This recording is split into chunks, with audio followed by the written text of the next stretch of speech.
न पाया अधूरा रहा।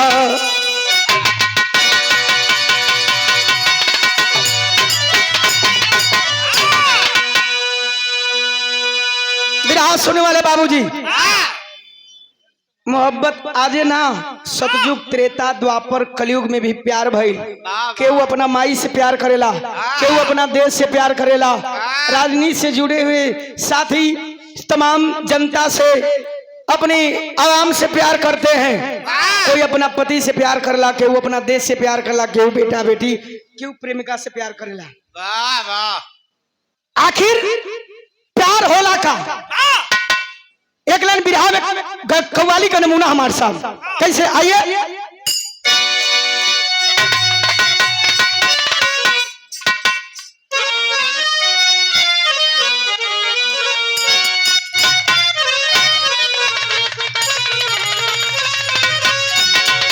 बड़ी नीमन कव्वाली भाई, एक कव्वाली के स्वर्गीय हमारे बुल्लू गुरुजी गाया करते थे। बढ़िया चीज के सब पसंद करेला। बढ़िया गाड़ी हो गई, बढ़िया घर दुआर हो गल, बढ़िया कपड़ा हो गल, बढ़िया दारू हो जाए, बढ़िया मेहरारू हो जाए, बढ़िया सब कुछ पसंद करे तब मन का तू ना कला हा तू मंगल के भाई न हुआ। यो इंटरनेशनल है सार हूँ। कभी भी भाव लेते हैं, अरे खूबसूरत,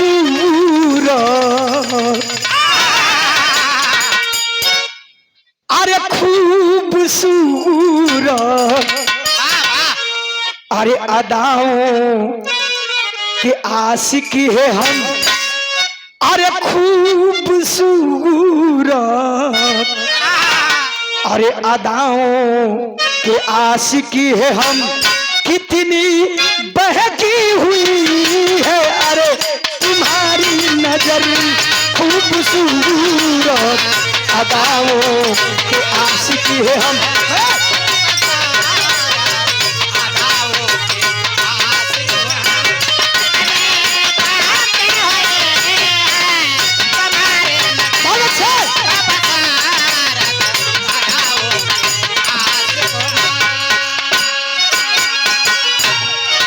शेषनाथ यादव बनकर की धरती से डॉक्टर साहब आप जी के द्वारा 100 रुपया बहुत बहुत प्रणाम, सकल पंच के नमस्कार प्रणाम। बा कि खूबसूरत अदाओं के आशिक है हम,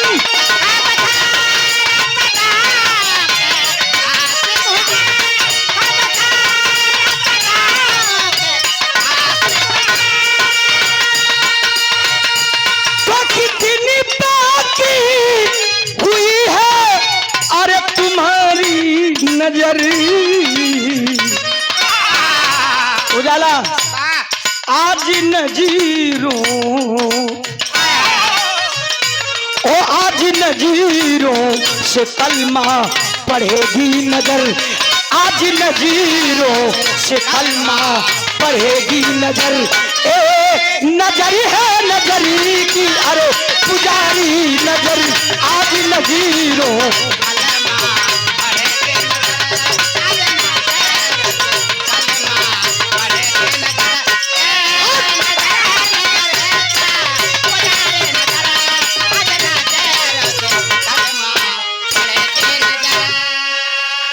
सुनवाले बाबूजी।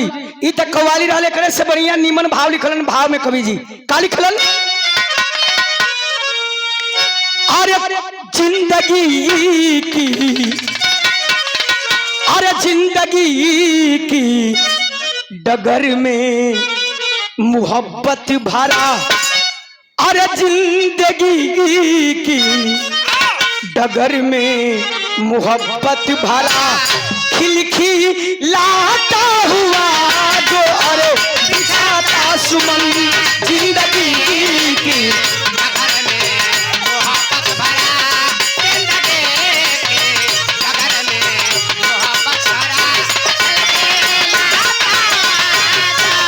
दिखाता सुमन जिंदगी की डगर में मोहब्बत भरा, जिंदगी की डगरी में मोहब्बत भरा,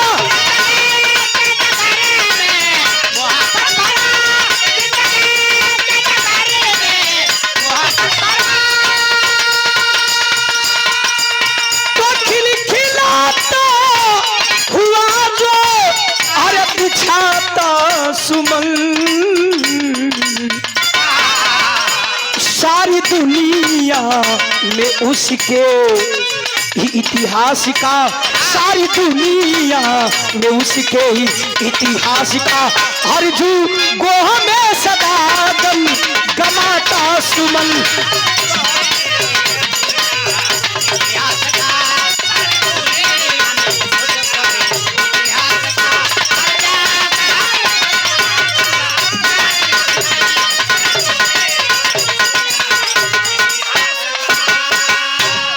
और सादर 200 रुपये का पुरस्कार भावी जिला पंचायत सदस्य वार्ड 42 धनंजय विश्वकर्मा जी, आप मूर्तिकार साहब की ओर से ना।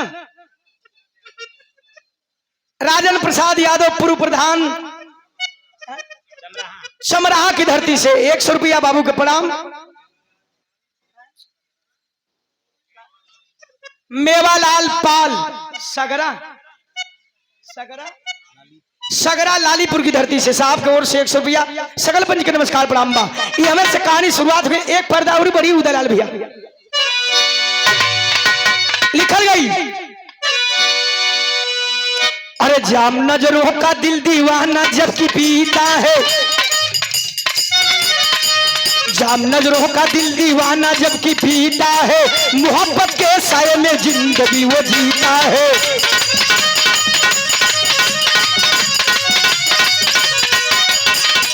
बिरहा सुनने वाले बाबूजी, जाम दारू वाली बात हम ना करे थे। अरे वाह, इन नजर का जाम हाँ, एक बार जे पी ले लो सो जीवन भर उतरल ना। ना है। सुधरबा नहीं करल।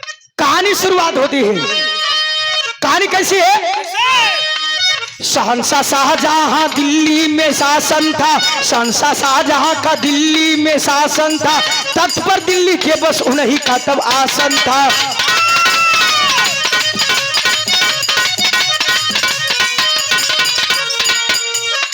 शहंशाह शाहजहां के घर से परिवार से कहानी की शुरुआत हुई। अरे वाह, शहंशाह शाहजहां के परिवार में क्या रहल?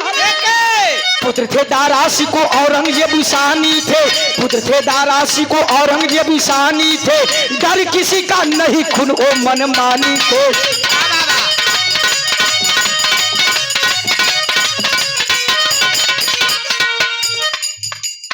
शहंशाह शाहजहां के दुई बेटा बा, बड़ा बेटा का नाम दारा सिको और छोटका का नाम औरंगजेब। एक दिन दारा मिजाज बनौलन, सादा पोशाक पहनलन और सादा सिंपल ड्रेस पहन करके घोड़े की सवारी करके और शहर में निकलते हैं।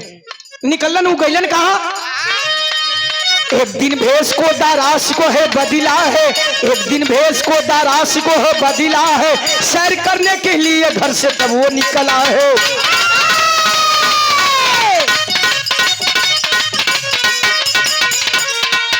एक फुटपाथ पर हसीना नजर आई है, एक फुटपाथ पर हसीना नजर आई है, थिरक के नाचती और ले रही अंगड़ाई है।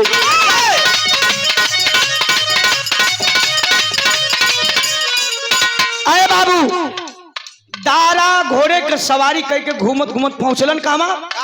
दिल्ली के लाल किला के चौराहा पर, अवधपुरी चौराहा पर। अवधपुरी चौराहा पर पहुंचलन, देखलन कि लोगन का बहुत भीड़ बा। वो भीड़ को चीरते हुए आगे पहुंचते हैं तो बाबूजी देख रहे हैं कि एक नर्तकी जो है नाच रही है उसी भीड़ के बीच में, और इतनी खूबसूरत है, जितनी खूबसूरत वो है उतनी ही खूबसूरत वो डांस कर रही है। दारासी को वही भीड़ में होके नाच देखे लगलन, सोचत हुवन का सोचलन, चाँद सा चेहरा और सलोनी उसकी सूरत है, चाँद सा चेहरा और सलोनी उसकी सूरत है, हुर जन्नत की या मरियों की कोई मूरत है।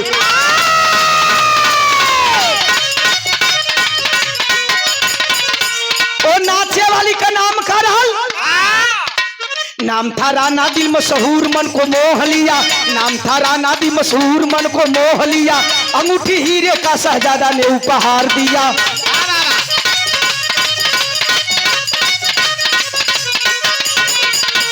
रूप बदला था, रूप बदला था पर शहजादे को पहचानी गई।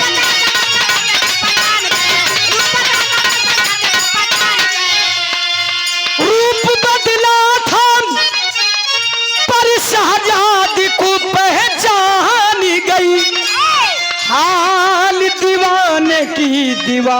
दिल की जान गई। बाबूजी नाचने वाली का नाम राना दिल। सब लोग नाच देखत बा। वही भीड़ में दारा सिको शहंशाह शाहजहां का बेटा खड़ा होकर के देख रहा है नाच, एकदम मंत्र मुग्ध है उस नाचने वाली के चेहरे को देख करके। नाच खत्म भई, नाचने वाली अब सबके सामने अपनी आंचल फैला करके अब बाबूजी चलने लगी। जेकरे खुशी होके ओकर नाच देख के, ओकर कला देख के 10 20 50 100 ओकरा झोली में डाला था।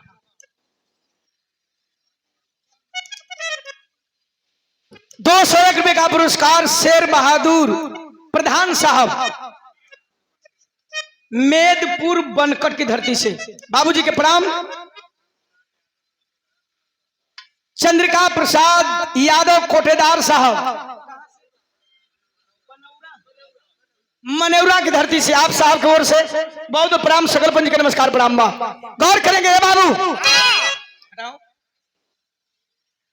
आप दारा सिको के सामने जब आती है, दारा सिको चुपचाप ओकर चेहरवा ताकत हुवन। अरे वाह, झोली फैलौले आगे आ गई कलश की साहब। हाँ आपके भी अच्छा लगल होके अगर हमारे कलाकारी तो जौन भी खुशी से देवे के होके दे दे। वाह, आंचल फैलौले वो खाली चेहरवा ताकत हुवन। हाँ एकदम एक बगलिया में खोलते हे भैया नाच देखला कुछ देबा की तकबा कहाँ खो गए हुआ। हाँ दारा सिको का ध्यान टूटल, सड़क से अपने हाथों में से एक बाबूजी हीरे की अंगूठी निकालता है और उस नाचने वाली के अंगुली में पहना देता है। अरे वाह, राना दिल अंगूठिया के ताक है, उनके चेहरा ताक है। सवाल के लिए शेर साहब, चेहरा तो मिलता जुलता है शहंशाह शाहजहां के, कहीं आप तो बेटे नहीं है। दारा कलश की निगाह तेरी पक्की है, तू तो पहचान गई। कलश की साहब ठीक बा, इतना लोग 100 200 500 जेके देवे के रहलू दहलस, लेकिन इतना कीमती उपहार काहे देला हो हमके कुछ समझ में आवत ना हो। दारा से पूछ दिया, दारा बतावे बिरहा में आज के 30 साल पहले वाले हमरे बिरहा की शेरनी श्रीमती गीता त्यागी जी के गुरुजी श्रीमती गीता त्यागी जी ये अपने जवानी में गाँव का गाँव मास्टर पर्दा बड़ी दुई लगवा।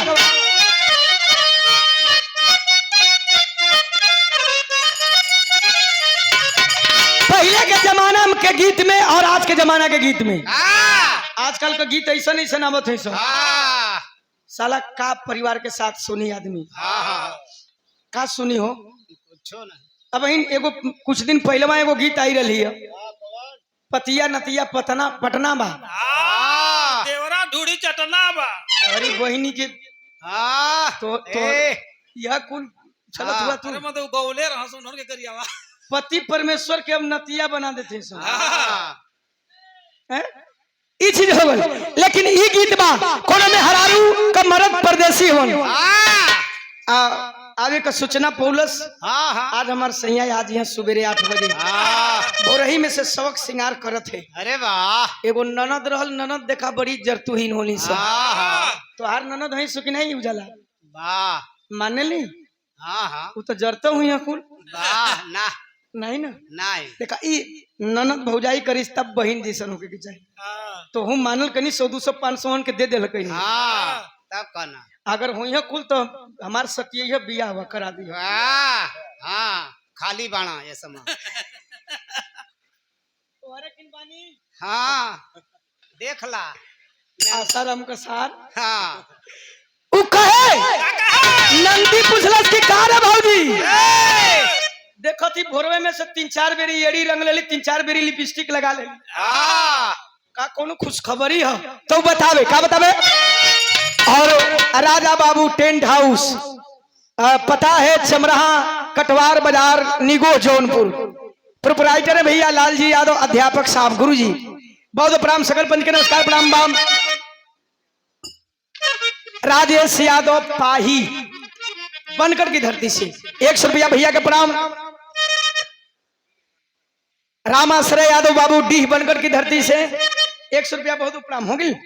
तब कहे अरे कहे कि कलकत्ता से अरे कलकत्ता से बल मोर आवेल हो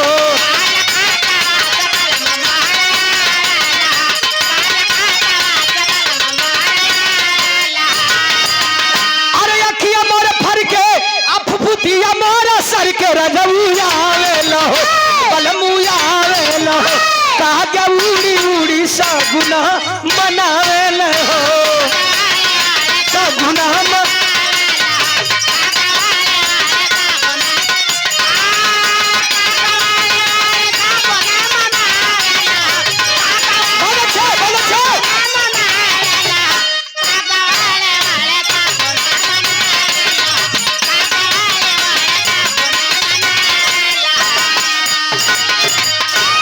दारा के कहलन की इस अंगूठी का राज जाना चाहती कलश की साहब इतना महंगा उपहार काहे दिला है तो दारा कहे का कहलन कि अब न बाजी अरे अब न बाजी दिल जनिया गोरे में घुंघरू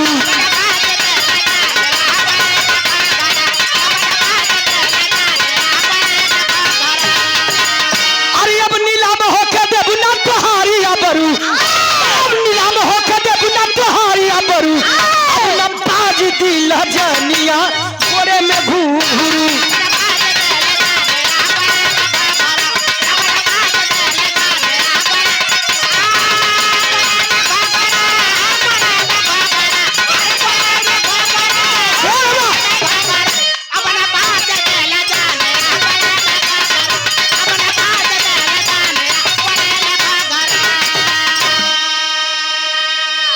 दारा कलन की इस अंगूठी का राज है कि आज के बाद तुम्हारा नाचना गाना बंद।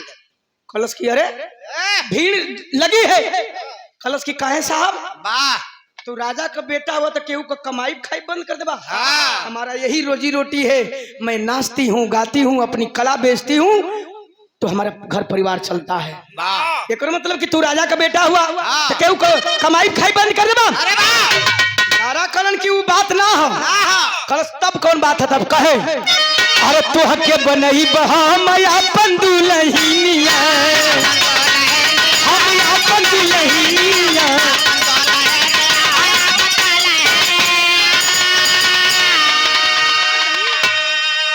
संतोष चंद्र यादव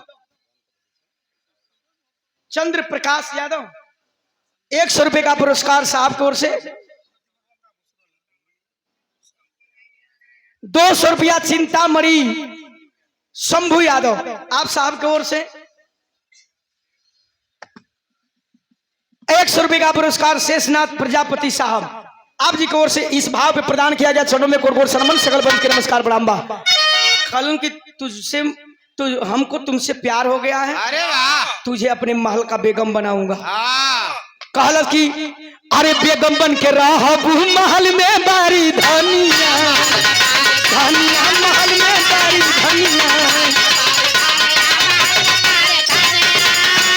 अरे तुहरे खिदमत में हाजिर रहबे बन के प्रहरू तुहरे खिदमत में हाजिर रहबे बन के प्रहरू अब न बाजी दिल जनिया गोरे में घूम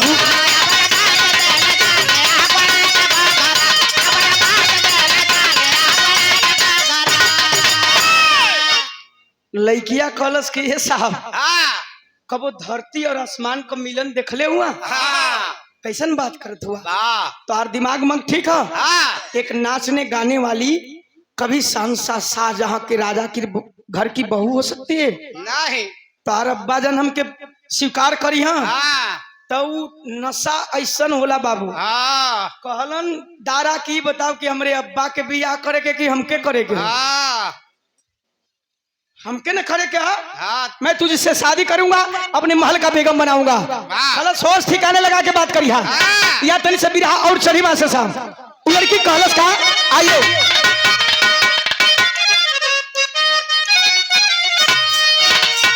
कहलस की अरे जब प्यार फिल्म का गीत है दलाल भी अरे वाह ये हमारे मास्टर कारोबारी आदमी हूँ। वाह कौने चीज का चीज कहूँ बेचू हाँ हैं पड़वा कहो हाँ तैयारो घूम जाए बिरा गाय के पड़वा बेचल कहल कि अरे जब प्यार किया तो डरना क्या और प्यार किया कोई चोरी नहीं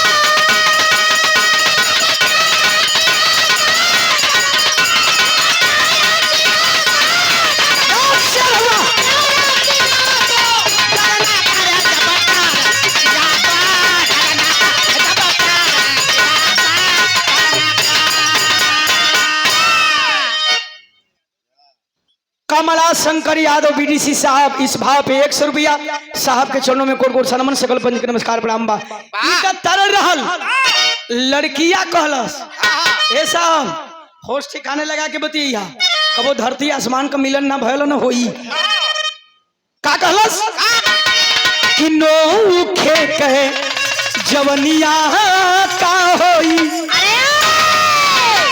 अरे कोठे का कसबिन पे गम पड़ी ताऊ घर का दुल्हनिया का होई रे नोखे का जवनिया का होई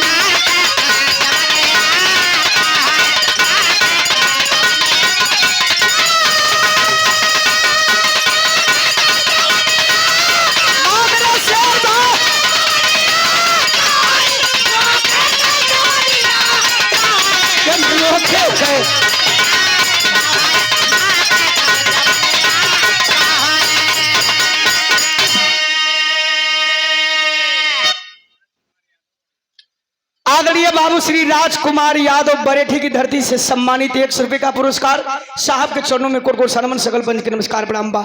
कलश की नोखे का जवनिया का होई कोठे का कसबिन बेगम बनी ताऊ घर का दुल्हनिया का होई पगला मत हाँ हमके अगर तू दुल्ही बना के ले जाई बात घरवा जे केहू का बहन बेटी ही रखले हुआ वो कहाँ जाई वाह दारा गुस्सिया गिला हाँ लड़की का तोरे समझ में आवत है हाँ हम शादीशुदा हैं नहीं अब इन कुंवार हैं हाँ टनाटन है अब इन कुंवार हैं हाँ। जोगार लगत होगे तो लगावा हाँ ठीक है हाँ देख ला कोनो दिक्कत नहीं है भाई हाँ कैसे कतो ले हरिया जे तिलकहरू रही वही से कहब कि तो हम तो तिलकहरू हुआ चल होइबा ए भैया कहलन कि मैं अभी कुमारा हूँ हाँ कल फेल करो तो काल जुगाड़ लगावतिया एक बात और कहलस कहलस कि बन के बेदारी दी हमारी निरामहिया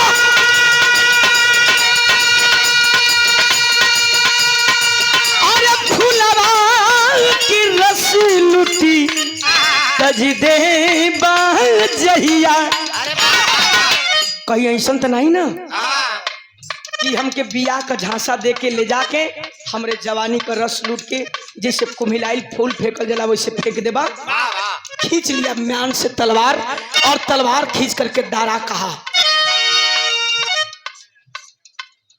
संजय यादव अध्यापक गुरुजी के ओर से जरवना की धरती से बहुत प्रणाम सकल पंच के नमस्कार प्रणाम बा। खींच लिया म्यान से तलवार और कहा कि संसा शाहजहां के बेटे की जुबान है जिस दिन फर्क पड़ जाएगा खींच करके जुबान काट लेना। कहलस का कहलस अरे डूब जाई अभी जल में जीवन कन्हैया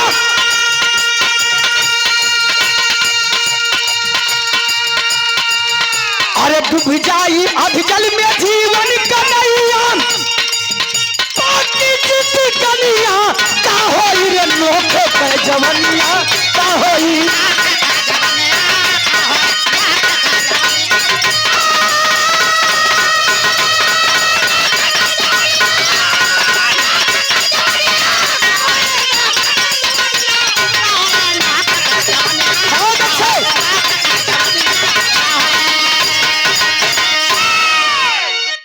बाबूजी कलश के साहब अगर ऐसा कर देबा तो हम न तो घर कर हम न घाट कर हम अरे वाह न नाचे गावे ला कर हम न समाज में जिए ला कर हम। हाँ बाबूजी दारा कहा कि तू इसकी चिंता मत कर मर जाऊंगा लेकिन अपने जुबान से अटल रहूंगा। वाह लड़कियां सोचलस कि कहीं काम गड़बड़ा था हाँ तो यहाँ एक लाइन तर्ज और लगत हमारे साहब कलश किए साहब ठीक बा हम बियाह करे के राजी बानी लेकिन एगो हमार सवाल बा पहले अपने घरे चल जा और अपने अब्बा जान से पूछ के आवा कि एगो नाचे वाली से हमके प्यार हो गल है अगर वो हमके बहू के रूप में स्वीकार करियन तब तो उसे बियाह करे खातिर तैयार बानी। दादा कहलन कि हाँ ये ठीक कली है सही बात है घरे चलल हुन आज जब घरे गइलन तब बिरहावा में भी वह तर्ज लगिल मास्टर साहब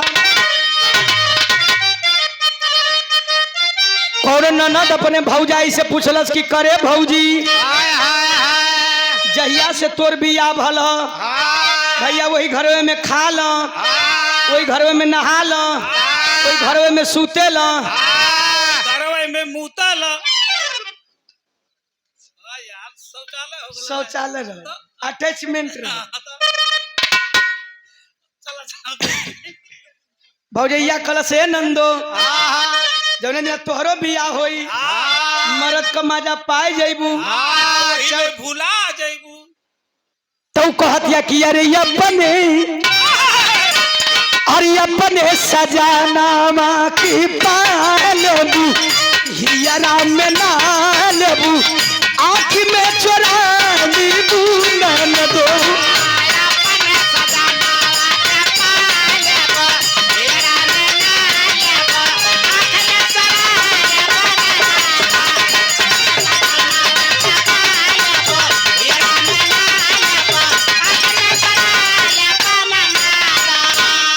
बिरहा सुने वाले बाबू गीतिया से बढ़िया भाव हकदारा गईलन घरे। आज जब घरे गईलन तो न केहू से बोलत हो न बतियावत हो। जौने कोठरी में उनकर विश्राम कक्ष रहल वही रूम में जाते हैं, दरवाजा बंद करके गोरे मुड़े चादर तान के सूत गिलन। दिन बीतल, रात बीतल, दूसर का दोपहर तक पता ना चलल। राज दरबार में शहंशाह शाहजहां आवाज देते हैं, अरे मंत्री मेरा बड़ा बेटा दारा दिखाई नहीं दे रहा है। हर दिन मेरे आने से पहले मेरे सामने खड़ा रहता था। मंत्री कहा कि हुजूर छोटे मालिक जब से घूम करके आए हैं तब से ना तो किसी से बात किए, ना तो खाना खाए, ना किसी से बोल रहे हैं, अपने रूम में दरवाजा बंद करके सोए हैं। औलाद का गम फौलाद को पानी बना देता है बाबूजी। राज दरबार से शहंशाह शाहजहां नंगे पांव दौड़ते हुए जाते हैं। जिस रूम में सोया था खटखटोलन दरवाजा, कलन की दारान दरवाजा खोलो। दरवाजा खोल के अल्लाह पे फिर चदरवा मोड़ के जाके सूत गए। 100 रुपए का पुरस्कार इसी भाव पे सुरेंद्र यादव लालू, जिला पंचायत प्रत्याशी वार्ड नंबर 42 से कमासिंह नरवा आप साहब के चरणों में कोट सनमन सकल पंच के नमस्कार प्रणाम बा। और 100 रुपए का पुरस्कार आशीष यादव सतीश पता कमासिंह अधिकर्ता भारतीय जीवन बीमा निगम LIC आप साहब के ओर से 100 रुपए का पुरस्कार। बहुत प्रणाम सकल पंच के नमस्कार प्रणाम बा। अच्छा तो वही रूमवा में जाके सूत गल। शहंशाह शाहजहां कलन किए करे का भल हो चदरवा बोल के सुतल बा। वही में आवाज देता, बेटा का भाई काहे ऐसे तू व्यवहार करो तारे, का दिक्कत बा? कहलस की कुछो ना, मुड़ी हिलावता कुछ कहना कि कोई तुमके गाड़ी दिलस, कोई तुमके मरलस, तार तबीयत ठीक नहीं है, तारे मिर्गी उर्गी आवेला तो कहना कि तोरे कुछ भइला ना है तो सुतल काहे के तो ही चदरवा ओढ़ल कहता हमार बियाह करवा दो। कहना कि चूतिया यह बात है दुनिया कर नियम बा, जब बियाह करे कई रीति रिवाज हो। चल कह के से बियाह कराओ के कौन राजा का लड़की है बोलो तो उठत ना हो। वही में से कहता कि वो राजा का लड़की ना ही हो। कहना कि कोनो मुनीम को होई, कहला ओहो ना ही हो। मंत्री को होई, कहना कि कोनो प्रजा को होई, कहला कि लड़किए से ना प्यार कैले हुए कि भैंस ऐसे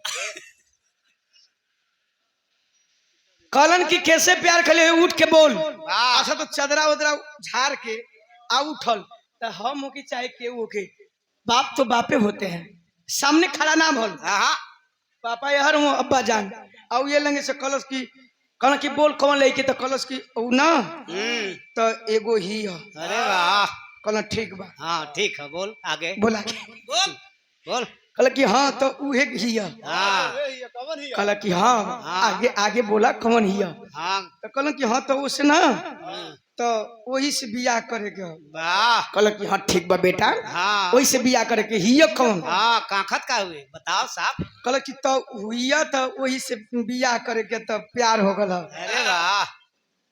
कहला कि ही तो ही माने लड़की ये बोल क्या हो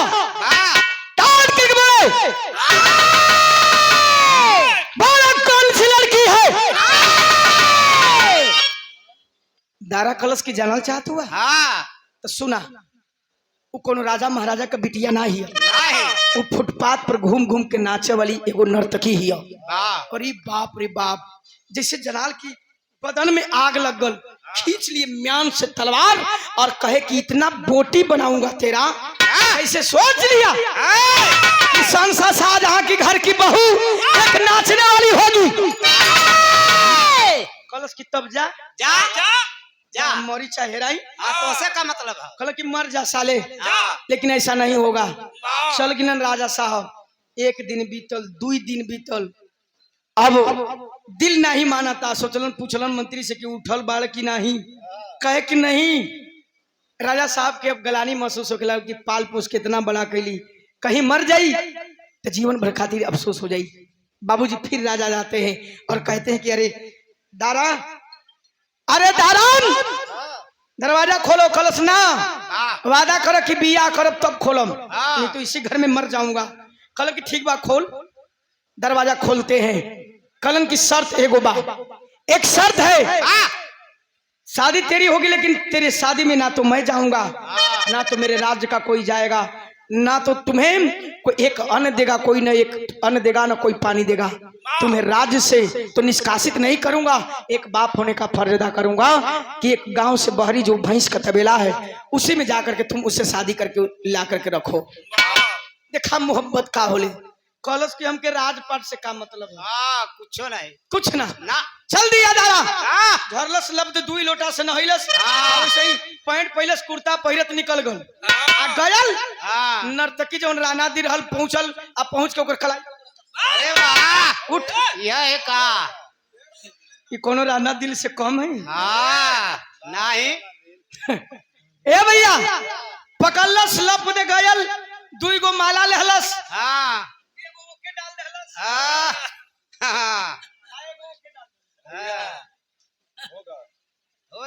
बैठल तो ऐसे मुझे से लावा परिचय आलू हूँ। ए भैया, आप बिया कह गलियल, वही भैंसी के जब तबेला रहल साफ सफाई करत हो, और साफ सफाई कैले के बाद उसी में बाबूजी न ओढ़ना बा, न बिछौना बा, न खाई के कुछ बा। राजा ने आदेश कर दिया कि तुझे एक अन्न का टुकड़ा नहीं मिलेगा, अगर कोई दे देगा तो उसे भी राज से निकासित कर दूंगा। तुरंत एगो चादरा बिछा करके और रात भूखे दोनों पति पत्नी प्यार के दोनों प्रेमी, अब बाबूजी वही तरह सुहाग रात बितलन। लेकिन जिंदगी जीने के लिए भोजन की जरूरत है। कई दिन उपवास करिहन। दूसरे दिन दारा कलन की रानी, चिंता मत करो, हमें उम्मीद है कि अब्बा जान एक दिन हमें बुलाएंगे। दारा गइलन दूसरे राज्य में बाबूजी, और कुछ कमा धमा के भोजन का व्यवस्था कैलन। आज जब आल होन केहू तरह धीरे धीरे 2 दिन 4 दिन 5 दिन 10 दिन तक बीतल। आज जब 10 दिन बीतल तो एगो घटना घटत, बिरहा में भाव लगत मास्टर साहब।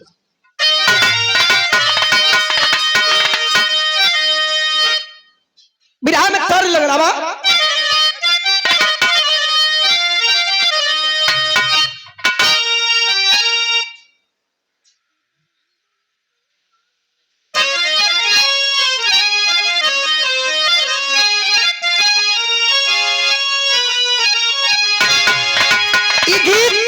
स्वर्गीय रामदेव गुरु जी अपने जवानी के आलम में गावन। अरे वाह कवन गीत बा? कहलस की बरहे परिसरत का बड़ी जवनिया,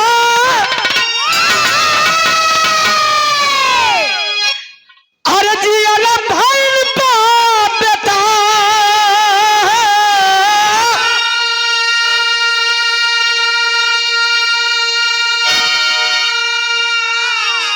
अरे भेजल नहीं कहू जवाब हो कर जाऊ, अरे खाई के जहार मन कर जाऊ।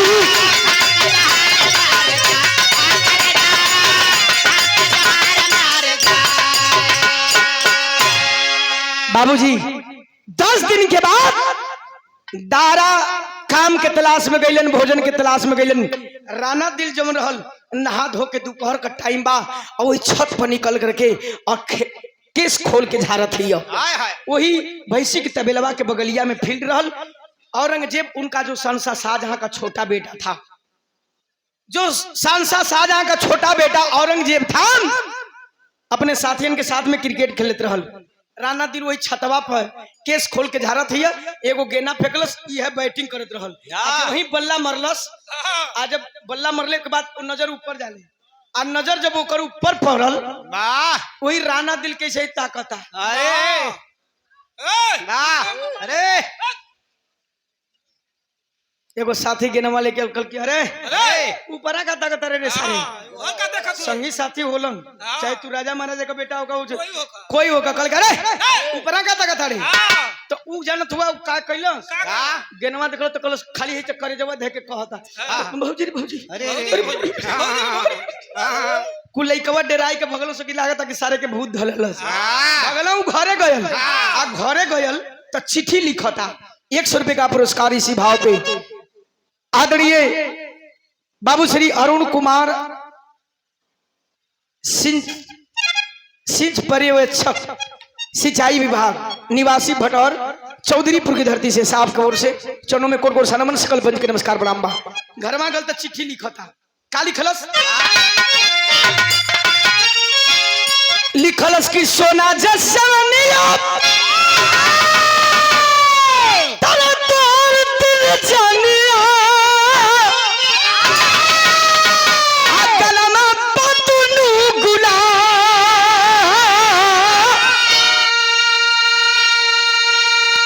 अरे कलमा पतनु गुलाब हो सजनिया, अखिया से छल के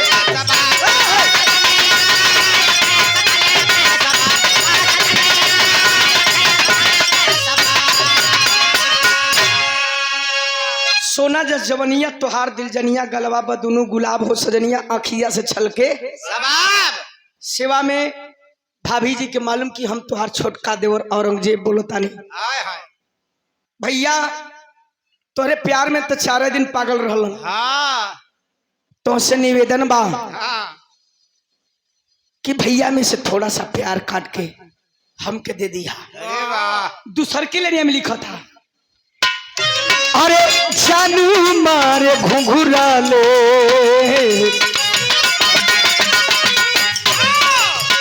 अरे जानी मारे घुंघरा ले, बाल काले काले,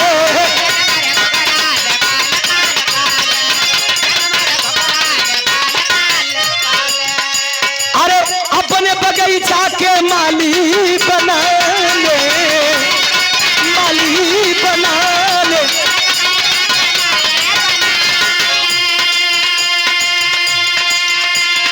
अरे मरले बनातिया तोरी सूरतिया, अरे जियाला भैर पा बेटा, तारा जियाला भैर पा बेटा हो सजनिया, अगिया से छल के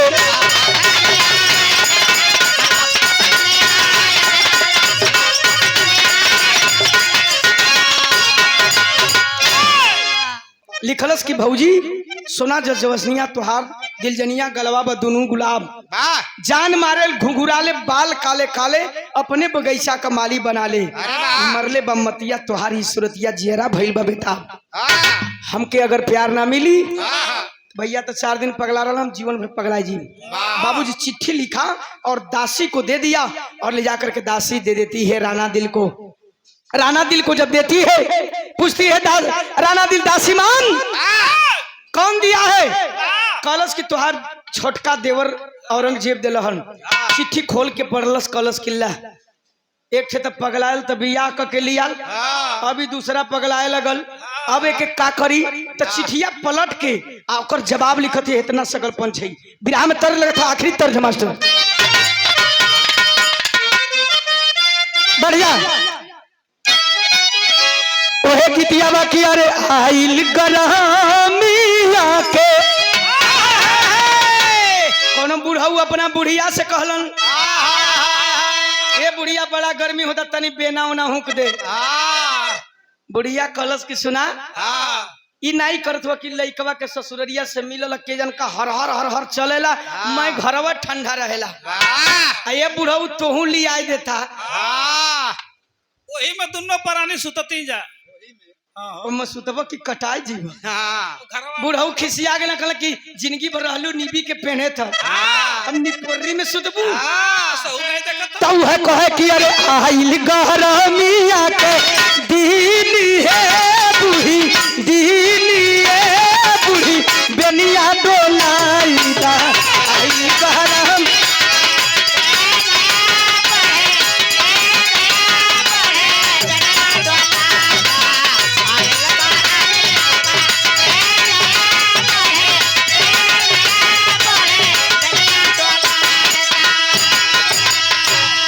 राना दिल चिठिया के पलट के ओकर जवाब लिखलस कि बाबू बबुआ के मालूम मैं नाचने गाने वाली जरूर हूँ हाँ लेकिन मेरी अस्मत बिकाऊ नहीं है।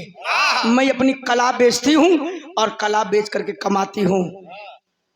एक बात याद रखना वो का कहलस कहलस कि नारी के जिंदगी आके अरे नारी के जिंदगी आके आन हो बस शान हो बस एक ही सजानावा नारी के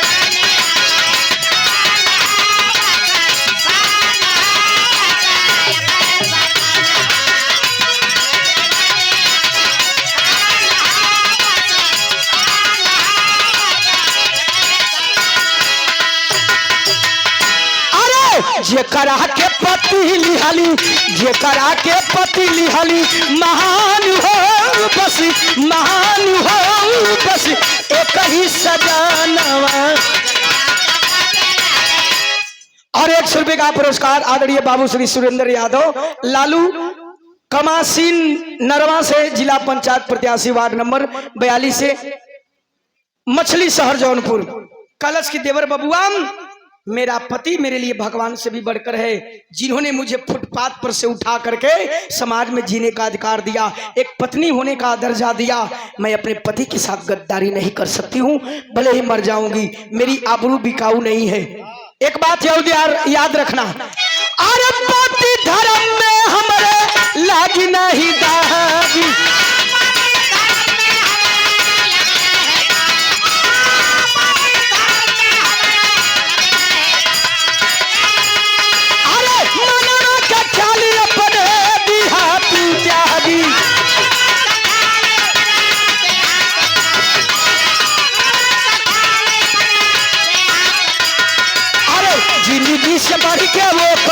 जिंदगी से बढ़ के वो कर आहान हो बस शान हो बस एक ही सजानवा। लिख करके चपोत देती है और कलश की मेरे पति की मैं अपने पति के साथ गद्दारी नहीं कर सकती हूँ। दासी को थमा दी ले जाती है दासी। जब दासी दिलस औरंगजेब के चिट्ठी पढ़ करके लाल हो गया गुस्से में और कहा कि एक रंडी मेरे घर में आकर के पतिव्रता धर्म दिखाती है। अगर पतिव्रता धर्म इतना ही था तो गली गली फुटपाथ पर घूम करके नाचने वाली मेरे घर में आकर के मुझे पतिव्रता धर्म दिखाती है तो मैं उसका जब तक पतिव्रता धर्म नहीं मिटा दूंगा तो मैं भी शहंशाह शाहजहां का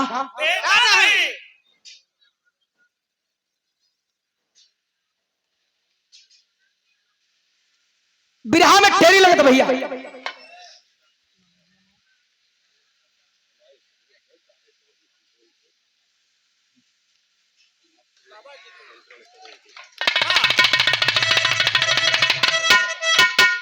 और गुरु महाराज की ओर से आशीर्वाद रूपी ये पैसा नहीं मेरे लिए आशीर्वाद है आपने आशीर्वाद दिया उतना ही हमारे लिए काफी है।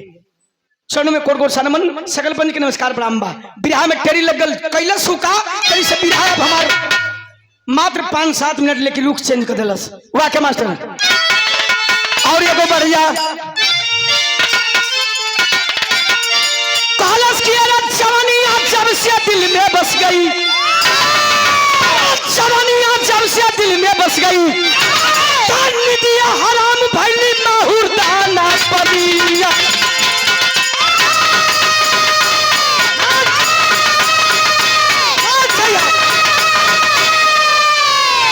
जवनिया जब से दिल में बस गई निदिया हराम भैली माहुर दाना पनिया गई।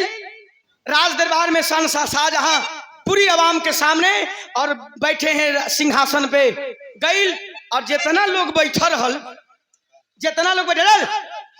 जितना लोग बैठल रहल सभा में सबके बारी बारी लगल उठा है भैया उठा उठा हाँ उठा जा, जा। जा जा जा जा जा घरे बैठल का हुआ जा के कहत हुआ मतलब राजा दरबार हम कहे कि ये लोग के कहत हुआ आई लोग से ए भैया हाँ। राजा साहब टुकुर टुकुर ताकत में रोकत है भैया काहे हो ए, ये हमारी जनता है हाँ इनका गुहार सुनना इनका दुख दर्द सुनना हमारा काम है कल की कोनो दुख दर्द नहीं आज निकल लोग हाँ काल सुनाई हाँ कल काहे कल की जनता का दुख दर्द समझ सुनब हम दुख दर्द में जौने मरत है हाँ वो हमार नहीं सुनब कल की अच्छा ठीक बा कल की भैया ठीक बा आप लोग जाई पहले यही बाबू को सुन लेवे दे हाँ। मंत्री मुनि में रहना कल की तू का करतो यहाँ हाँ जा चलो तो तो उठा से भगा उठा भगा तो लोग निकला हाँ।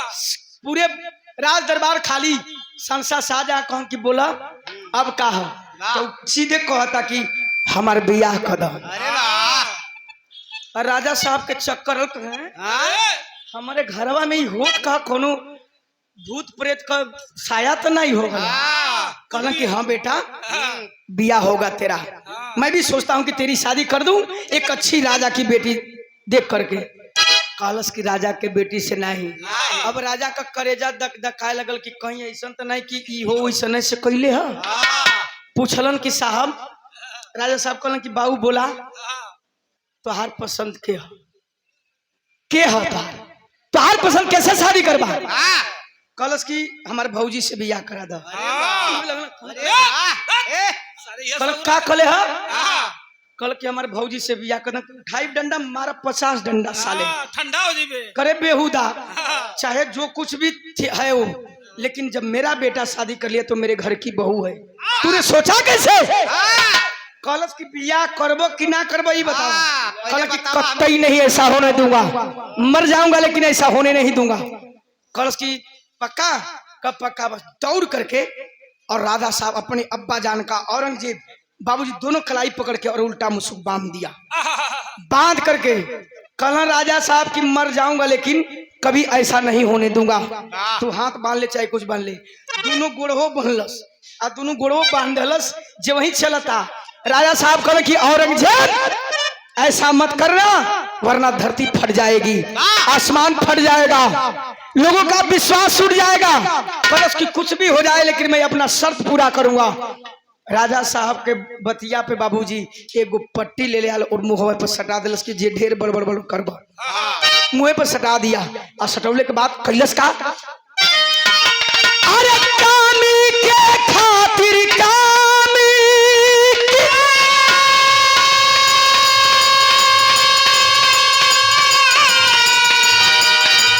अरे कामी नजर तरफ थी है दुष्कर्म दरिया दिल के अंदर अरे दीनी रात बनती है खुद सा जहां को बुलना करी धोखे से कैद कराया है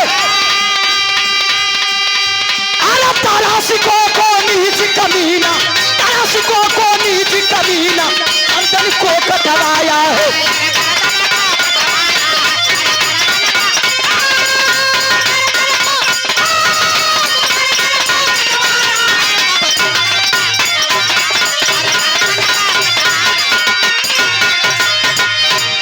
सादर 100 रुपये का पुरस्कार श्रीमती विमला देवी पत्नी प्रदेशी अध्यापक साहब समाजवादी पार्टी महिला जिला सचिव जौनपुर भारोपुर निगोह जौनपुर आप जी की ओर से 100 रुपया बहुत प्रणाम और 100 रुपये का पुरस्कार ओमेक्स टेलर्स राजा बाजार मुख्तार मास्टर साहब गौर करेंगे बाबूजी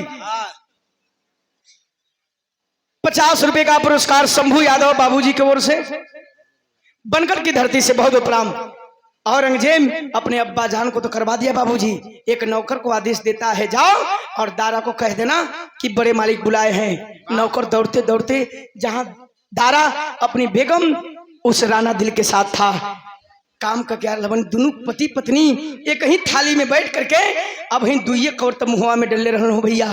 तब तक जा करके नौकर जो है आवाज देता है, छोटे मालिक। बोलते हैं कौन हो? साहब मैं आपका नौकर हूँ। हाँ बोलो। कल की बड़े मालिक का आदेश आया है, आपको राज दरबार में चलना है। बाबूजी जैसे अरोवा भरभरा गई। दादा करण की देखो देखो बेगम, मैंने कहा था ना कि अब्बा जान मुझे माफ कर देंगे। अब लग रहा है कि बुलावा आ गया है राज दरबार से। वो का समझत हो कि कहा हो कल के मैं खाना नहीं खाऊंगा, अब आऊंगा तब खाना खाऊंगा। और लग रहा है कि राज दरबार में ही हम दोनों का भोजन होगा।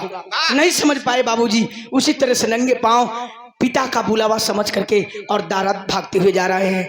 नौकर इशारा किया कि साहब राज दरबार की तरफ नहीं बल्कि उधर बंदीगिरी की तरफ इशारा करता है। बंदीगिरी की तरफ जाते हैं दौड़ते हुए। तो बंदीगिरी में आप लोग देखेला कि पीछे वाली कोठरी में कैदी रहते हैं, उसके बीच वाली कोठरी अंधेरी होती है, उसके बाद आगे बाकी जो कोठरी होती है उसमें और लोग रहते हैं। अब्बा जान शाहनशाह शाहजहां पीछे वाले रूम में हाथ बांधा है, पांव बांधा है, मुंह पे पट्टी लगी है, दौड़ते हुए जा रहा है। जब देखते हैं छटपटा करके शाहनशाह शाहजहां शायद कह रहे हैं कि बेटा आगे मत बढ़। और उसी काली कोठरी में बाबूजी तेगा ले करके औरंगजेब खड़ा है। मैं कोई कापोल काल्पनिक बात नहीं गा रहा हूँ, ऐतिहासिक चीज है। ले करके तेगा और खड़ा था, शायद इशारा कर रहे थे शाहनशाह शाहजहां कि आगे मत बढ़ रे बेटा, तेरी मौत खड़ी है। लेकिन बाबूजी आवाज नहीं आ रही थी, इसलिए दारा समझ नहीं पाया। सोचा कि अब्बा जान मेरी मुसीबत में है। जब ही कोठरी की काली कोठरी के अंदर प्रवेश करता है तब तक खींच करके तेगा और बाबूजी औरंगजेब चला ही देता है।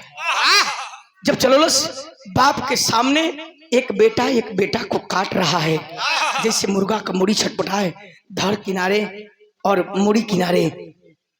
धड़ को तो छोड़ दिया औरंगजेब, मुड़ी को पकड़ा, बाल पकड़ा और ले जा करके एक चांदी वाली थाली में सजा दिया और सजा करके चिट्ठी लिखा था। काली खलस कहलस की नखरे वाली करो नादानी, अरे बलम का ये निशानी, अरे कबर से पहचान ले, ऐ हसीना मेरी बात को तू मान ले।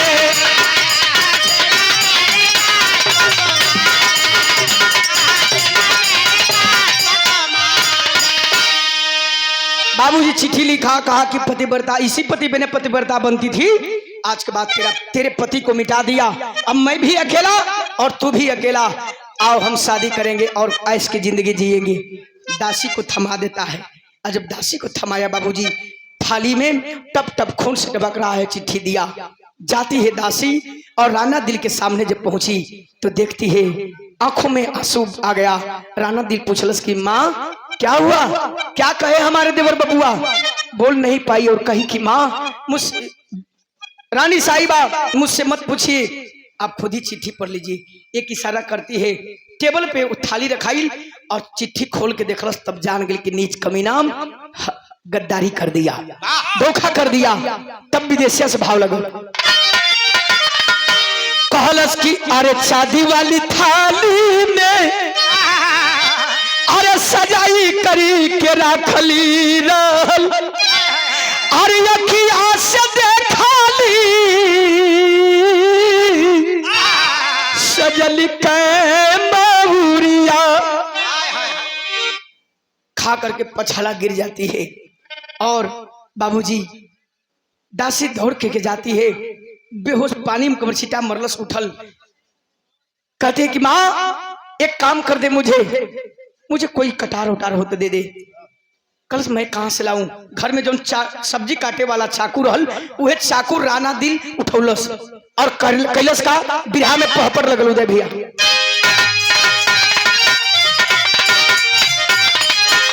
अपने पति की मुड़ी उठा करके ही फाड़ा में बंध ले बा और बांध करके आ कैलस का।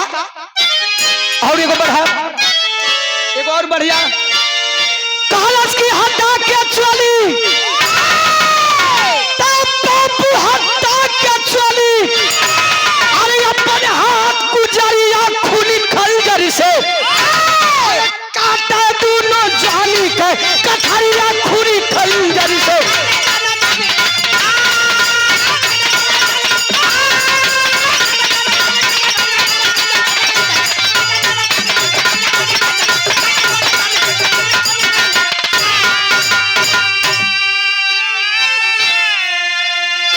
सुनने वाले बाबूजी, कलश की मान मेरे लिए वो मेरे पति का गर्दन काटा है ना, तो मैं उसे तोहफा दूंगी। पहल की बतौले रही लिखले रहे पहल की चिठिया में कि सोना जस जवनिया। जवानी किसे कहते हैं? जब लड़की कुंवार होती है, जब शादीशुदा नहीं होती है, तो इस छाती को, इस स्तन को जमाने के लोग जवानी का नाम देते हैं। अरे वाह, मुंडी बांध करके ई फाड़ा में बारी बारी से दुन्नू स्तन कटलस। अरे वाह, दासी खड़े हैं सामने, कहती है कि रानी साहिबा वो नादान है, ना समझ है, गलती कर दिया, लेकिन आप मत गलती करिए। कहते कि नहीं माँ, अब मैं किसके सहारे जीऊंगी?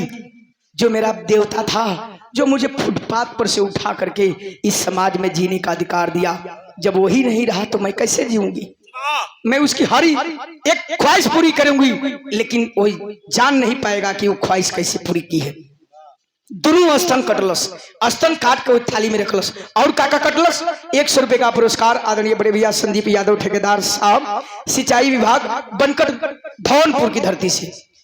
कैलाश काम, अरे निर्मोही बन कटली गोरी, आई है गुलाब जैसन गलवा हो, काले काले घुघुराले फिर कटली सिर का बलवा हो। दूसर की लेनिया में लिख रहे कि जान मारे घुंघुराले बाल काले काले, अपने बगीचा कमाली बना ले। वाह, फिर बाल कतरलस, कतर के वही में रख दलस। तीसरी, अरे निकाल ली हली, निकाल ली हली, आखी का बुतरिया खूनी खंजर से काट के रखली रेशम की चढ़ैया खूनी खंजर से।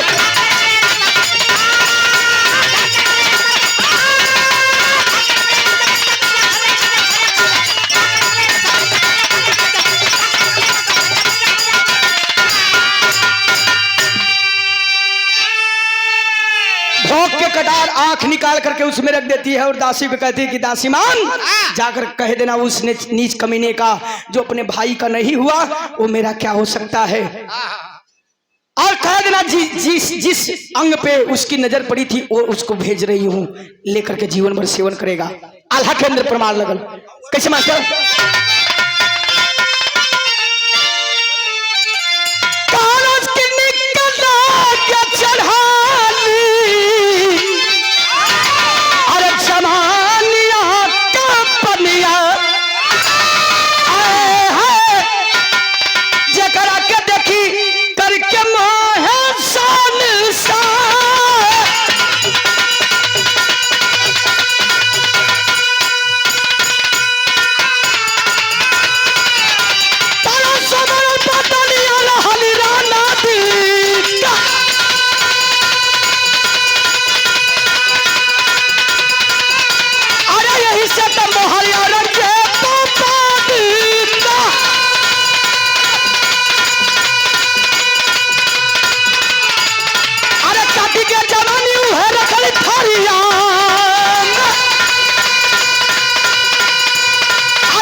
उस नीच कमीने गद्दार से कि जो अपने भाई का नहीं हुआ वो मेरा क्या हो सकता है। मैं नाचने गाने वाली जरूर हूं, लेकिन जब मेरा सुहाग नहीं रहा तो मैं जी करके क्या करूंगी। जिस अंग अंग पे उसकी नजर पड़ी थी वो चीज तोहफे के रूप में भेज रही हूं। एक बात और कह देना, जैसे आज मेरे पति की गर्दन काट करके भेजा है ना, अफसोस है मैं भी कोई बादशाह की बेटी होती तो जैसे मेरे पति की गर्दन को काट करके भेजा है उसकी भी लात लगा करके गर्दन काट लेती। लेकिन अफसोस इतना ही है कि मेरी औकात नहीं है। मैं एक नाचने गाने वाली कस्बिन की जात हूँ। बाबूजी दासी काट होकर के लेकर के जाती है, ठठा के हंसल कलश की खारे दासी क्या कही है भाभी माँ, कहे नतीऊ का बेटा भाभी माँ कहत हुआ ला ला देख ला। हटा करके देखा तो कहा कि अभी तो जो चाहिए मुझे वो तो भेजी ही नहीं है, छोड़ो अब मैं चलूंगा। बिरहा में आखिरी भाव लगत है भैया, किया क्या बड़ा हाँ।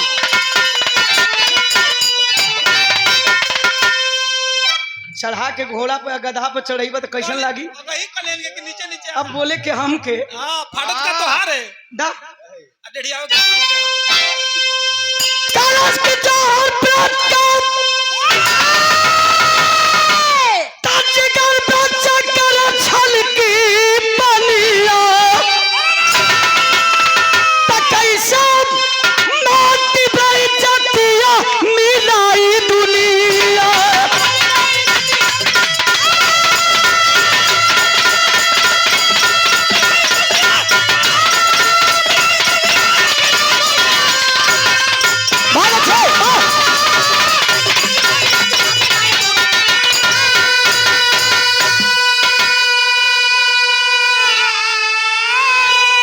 नहीं माना चल लिया राणा दिल के पास।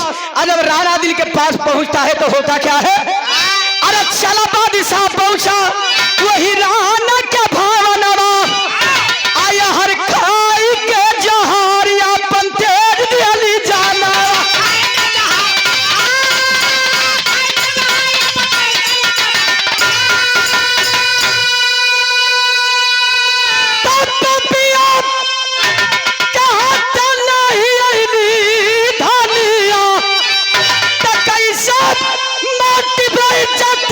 मिलाई दू